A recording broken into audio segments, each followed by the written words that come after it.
What you say is much more important than how you say it.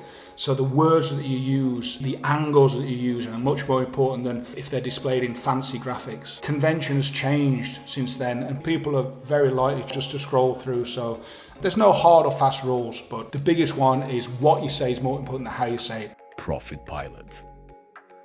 So when it comes to designing aspects of your website, there's a couple of critical types of pages. So I'm talking about e-commerce now.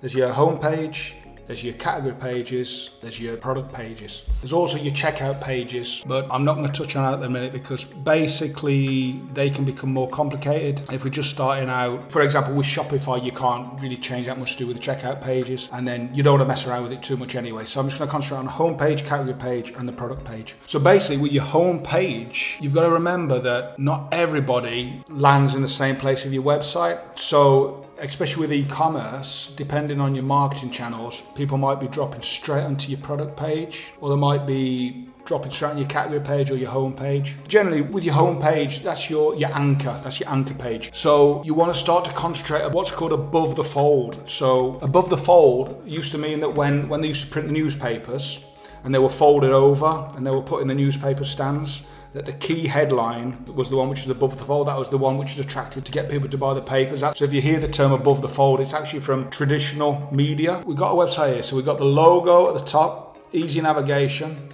and you've got your main headline, your benefit-rich subheadline, and then your paragraph. This is not an e-commerce site. That's what we're looking at do. We explained earlier about how it's important to understand your ICP, ideal customer profile or target market, what they want, need and desire. So you need to get into the minds of your prospects. I'll show you down the line about how you actually use actual data to validate these hypotheses and then to improve it. That's where you really scale businesses up. Not like these guys on Instagram who say, yeah, we'll triple X your revenue overnight by doing X, Y, and Z. No. You need to get the foundations right. You need to understand your product, your prospect, and different areas of your customer journey require different elements. Anyway, so if you remember, we had a clear idea about who our ICP were.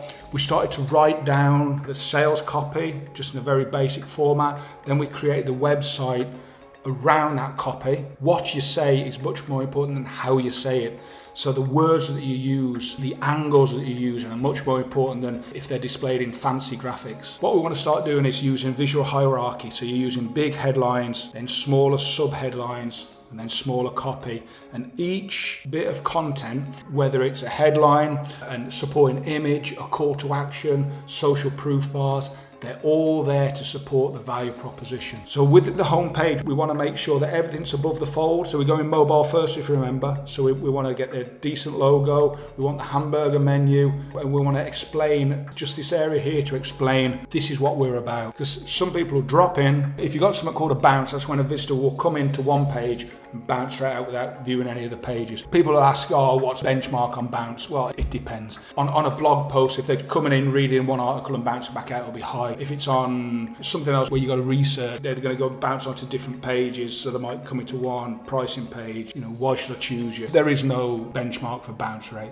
So homepage, you want to get your value proposition and you want to put everything above the fold, all your most important aspects above the fold. There was a train of thought a few years about that you've got to get a headline, you've got to get your call to action above the fold. But again, convention has changed since then, and people are very likely just to scroll through. So there's no hard or fast rules, but the biggest one is what you say is more important than how you say it. Get everything above the fold if you can. Benefit-rich headlines, supporting benefit-rich subheadlines, moving on to text. And that text is then designed to get them to scroll through. And it can be supporting images, social proof, videos, whatever.